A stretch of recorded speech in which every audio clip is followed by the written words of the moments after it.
Deputy speaker Raghurama Krishnamraju గారు తన social మీడియాలో ఒక మంచి వీడియో అయితే రిలీజ్ చేశారు.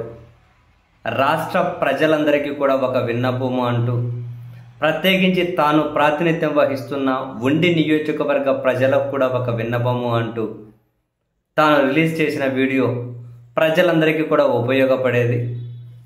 ప్రధానమంత్రి ఆవాస్ యోజన కింద ఇల్లు కట్టుకునే వాళ్ళు, మీ సొంత స్థలం కావచ్చు, ప్రభుత్వం నుంచి పట్టా పొందిన స్థలమైనా కావచ్చు, మీ స్థలంలో మీరు ఇల్లు కట్టుకోవడానికి కేంద్ర రాష్ట్ర ప్రభుత్వాలు సంయుక్తంగా 2,50,000 రూపాయలు గ్రాంట్స్ రూపంలో ఇస్తాయి అని.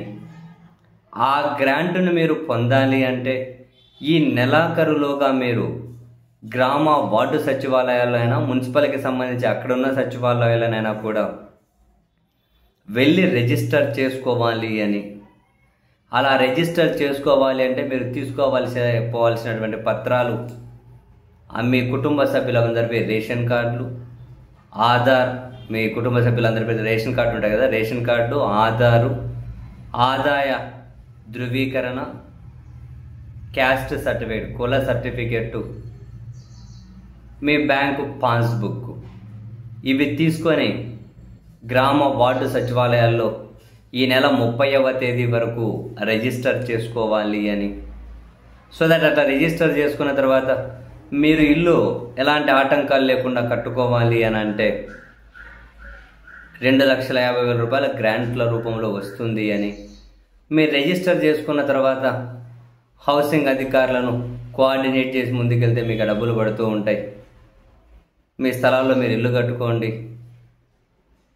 అని చెప్పి రాష్ట్ర ప్రజలందరితో పాటు ఉండి నియోజకవర్గ ప్రజలను కూడా రఘురామ కృష్ణంరాజు గారు రిక్వెస్ట్ చేశారు. నిజంగానే చాలామంది ఈ ఇన్ఫర్మేషన్ ప్రజాప్రతినిధులు షేర్ చేయకుండా ఉండొచ్చు. ఇంతకు వాలంటీర్ల సిస్టమ్ ఉన్నప్పుడైతే ఇటువంటివి ఏమన్నా వాలంటీర్లు నేరుగా ప్రజలతో ఇంటరాక్ట్ అయ్యి చెప్పేవాళ్ళు. ఇప్పుడు మరి ఎంతమంది ప్రజలకు తెలుసో లేదో తెలియదు.